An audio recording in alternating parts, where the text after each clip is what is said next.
Olá, tudo bem para mais um Itigo Itie? Hoje vamos estudar, eu e você, nesse nosso encontro único, neste momento especial que nós abrimos esse canal para estarmos conectados e falando sobre hoje os 3 mistérios. Você já ouviu falar sobre os 3 mistérios? Oi, Giuseppe. Olá. Santiago. Tudo bem? Osdenkan, é isso? Não sei falar seu nome. Mas, enfim, obrigada. Estamos juntos agora, né? Para falar sobre os 3 mistérios. Então, quais são os 3 mistérios da nossa vida? São, primeiro mistério, os prazerosos. Segundo mistério, os dolorosos. E o terceiro mistério, os gloriosos. Então, se você parar para ver a vida de Jesus, você vai reconhecer os 3 mistérios. Então, o primeiro mistério, que é o prazeroso, é quando ele nasceu e se fez homem. Enquanto ele crescia e se formava a vida adulta, ele era filho de José, ele era carpinteiro, era filho de Maria, e esse período, esse intervalo de tempo de 30 anos, que foi a vida dele, foram os momentos prazerosos. Depois ele virou um andarilho durante 3 anos, ele percorreu, né, o mundo relacionado aonde era o campo de ação dele, o universo de atuação. Durante 3 anos ele foi um andarilho.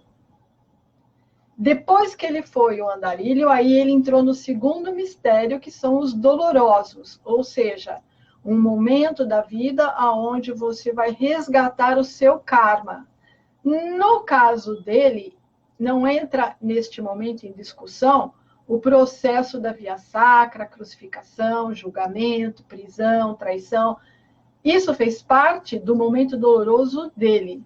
Mas cada um de nós entramos num processo doloroso que está relacionado ao seu mérito, ao nível de necessidade que você precisa para passar para o terceiro mistério, que é o glorioso, são os gloriosos. Então, nós vivemos aqui para cumprirmos os 3 mistérios com o intuito, com a direção, com a intenção de chegarmos ao glorioso. Então, na vida de Jesus, ele disse isso, né? Ele disse isso. Você tem um intervalo de tempo, depois você tem a ação, o cumprimento da missão, depois você entra nos dolorosos, que seria o período do conflito. Pode ser uma doença, pode ser uma falência orgânica, pode ser uma falência financeira, pode ser uma falência familiar, como existem muitas pessoas que passam por esse segundo mistério doloroso, que é onde se perde tudo. Eu conheci uma vizinha minha que ela perdeu a família inteira num acidente, ficou só ela, a única sobrevivente. Então, foi um doloroso ao nível de perda familiar. Mas pode ser uma perda financeira, pode ser uma perda de... como fala? Às vezes você luta tanto por um sonho e quando ele se realiza não te levou a lugar nenhum. E aí você fica sem propósito de vida. Então também pode ser um momento doloroso com essa raiz. Agora, o importante, exatamente por isso que nós estamos nesse momento, é justamente para entender que, uma vez que você entendeu que em algum momento você vai entrar em conflito interno e externo, porque o conflito externo, ele sempre é um reflexo do conflito dentro.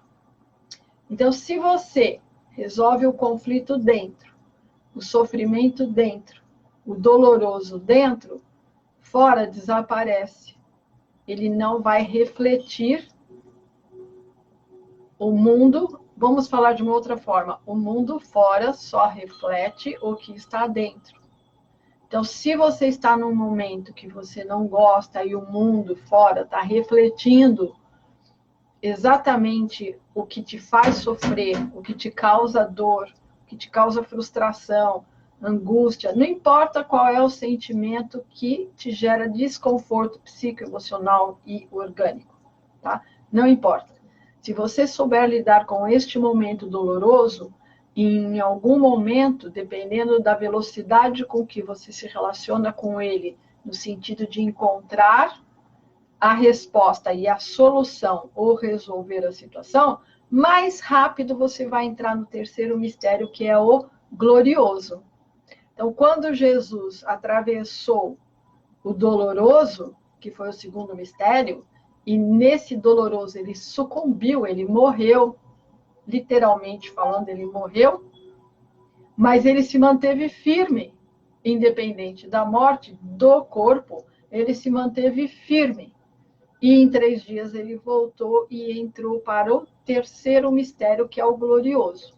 Então, se você for pensar em termos de mistério da vida deste homem andarilho, deste judeu andarilho, você vai ver que o que ele deixou para o mundo foi a prova de que não importa onde você nasce, não importa o tipo de vida que você leva, porque ele nasceu numa manjedoura, ele nasceu perseguido, ele foi criado às escondidas, ele foi um marceneiro junto com o pai dele, nada além disso.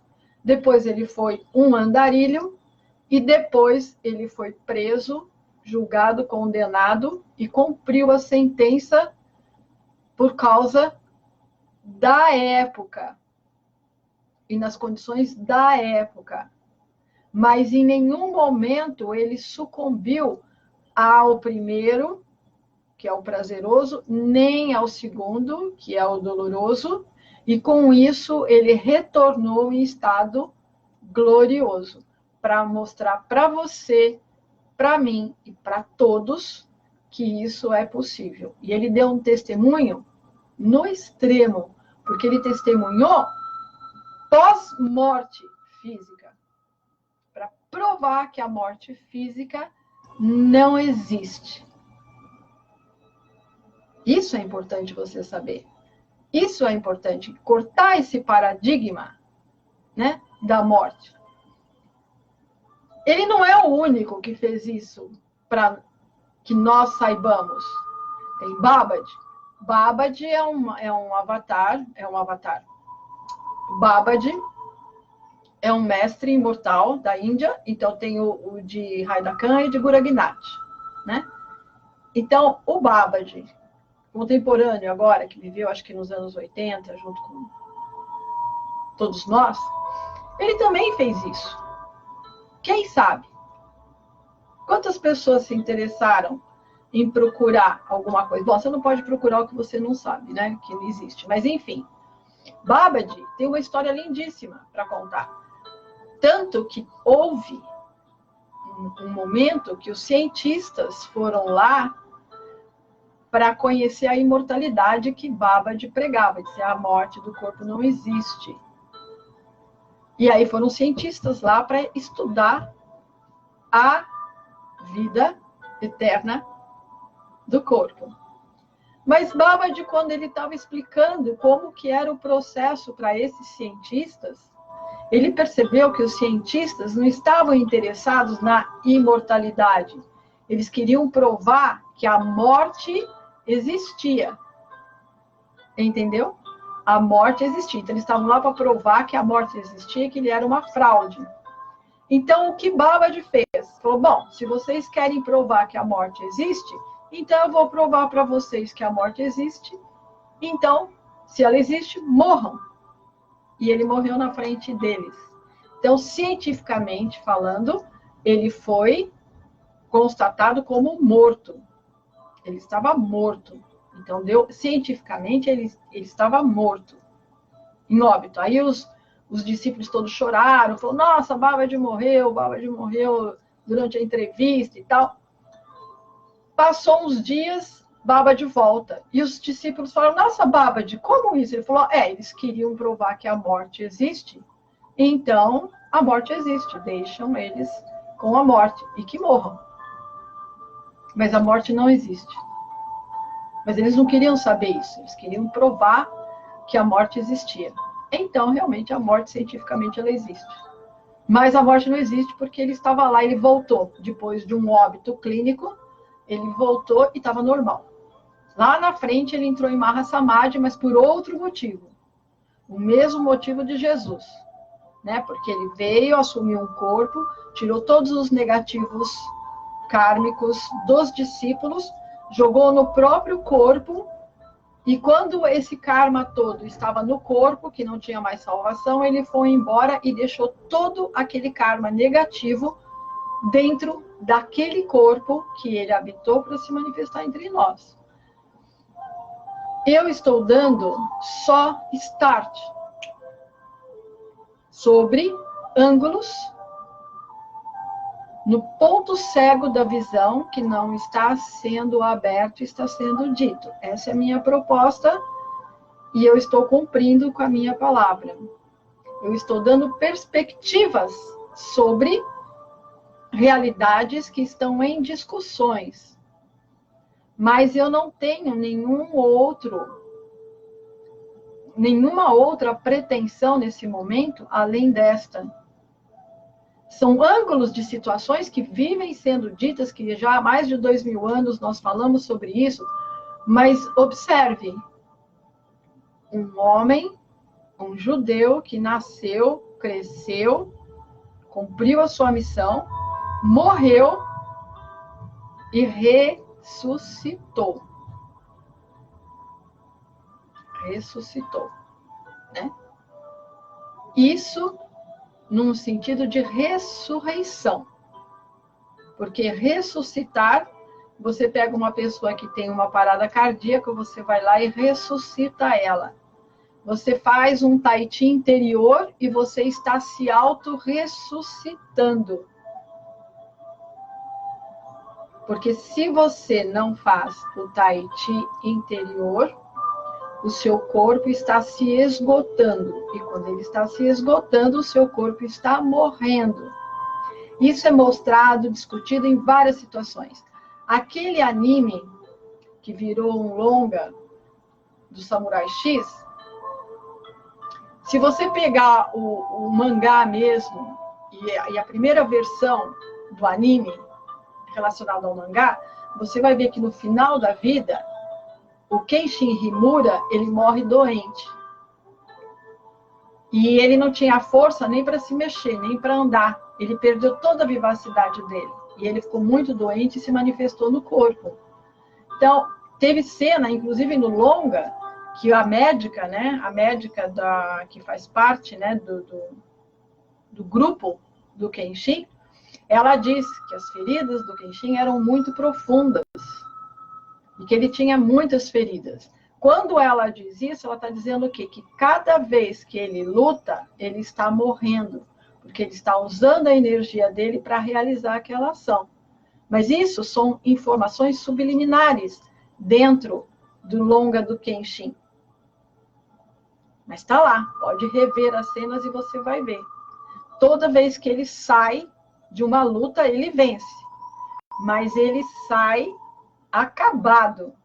Ele sai rastejando. Ele não consegue nem ficar em pé. Ele vai, mas ele vai muito machucado, muito esgotado. Mas ele ganha. Por quê? Porque a força do espírito dele é muito grande. Mas o corpo tem um limite. Então, teve vários combates dele no primeiro filme, né, da franquia, no segundo e no terceiro, que ele sai carregado. Inclusive no terceiro, que é o fim da lenda, ele sai carregado do combate, todo machucado. E lá na frente, o personagem morre doente. E lá na frente, quando ele morre, que ele dá o último alento, ele volta a ser o menino que ele era, quando ele começou a jornada e mudaram o nome dele. Então, esses filmes, apesar de serem aparentemente para diversão de adolescente e criança, eles têm um conteúdo e passam uma verdade silenciosa, porque você tem que pescar. Você tem que entender. A verdade, ela é passada dentro de histórias. E você tem que entender, você tem que pescar. Só que, às vezes, né, você nunca ouviu falar que o mestre ensina o discípulo a pescar o peixe, mas não dá o peixe pronto para ele comer? Ele está dizendo isso. Só que, às vezes, para a nossa mente caucasiana, nós precisamos de algumas informações para termos conteúdo o suficiente para podermos pescar esses peixes que são constantemente, né, servidos nos filmes chineses, japoneses. Ok? É muita informação nesses filmes. Esse filme, O Indomável, que é uma produção chinesa riquíssima e belíssima, tanto de cenário como figurino, e que tem dois personagens antagônicos, né? Que um é o Indomável e o outro que é o antagônico dele, que faz o perfil do certinho, do justo, né? Do correto, do Caxias. E o outro que é irreverente. Então, esses dois personagens, na trajetória de toda a história, é passado muito conteúdo, muita informação preciosa sobre a realidade chinesa, tanto de medicina, como de tratamento através da musicoterapia, através do papel vermelho escrito com tinta papel amarelo escrito com tinta vermelha. Então, tudo isso faz parte da realidade, né, da medicina tradicional chinesa, da arte marcial chinesa e do Tao. Ok? Então, obrigada pela sua atenção. Espero que eu tenha esclarecido e dado um bom start em você sobre os 3 mistérios. Mas para aprofundar, eu aconselho você a fazer os nossos cursos. Nós temos cursos de capacitação, nós temos cursos profissionalizantes, nós temos cursos de especialização, temos defesa pessoal para pessoas que são introvertidas, que são pessoas tímidas, justamente para desenvolver a ousadia, porque o mercado hoje ele é muito ousado e precisa de empreendedores e profissionais ousados para fazer um discurso, para se colocar, para expor uma ideia. E se você tem dificuldade, eu aconselho você a fazer o nosso curso de defesa pessoal. Entre em contato comigo, deixa seu e-mail, que aí eu te dou um retorno. Temos também formação de atletas de nível internacional com patrocinador. Então, nós já formamos muitos atletas, medalhistas internacionais com patrocinadores, incluindo crianças, né, virtuosas, carentes, que também em 6 meses deu um salto quântico para um atleta virtuoso, medalhista internacional, tá? Então, tudo esse é o nosso trabalho. E temos sessões, temos consultas, tratamentos. O que você precisar. Como trabalhar a dieta, que é fundamental em todos os processos. Nós temos o Hot Diet, que é um manual que eu lancei. E se você quiser um exemplar desse manual, também entre em contato comigo, me solicita por e-mail. Meu e-mail é muito fácil, é o meu nome, velzimoresk@gmail.com. Velzimoresk, tudo junto, @gmail.com. E lá a gente pode trocar mais informação, ok? Então, muito obrigada. E matarei.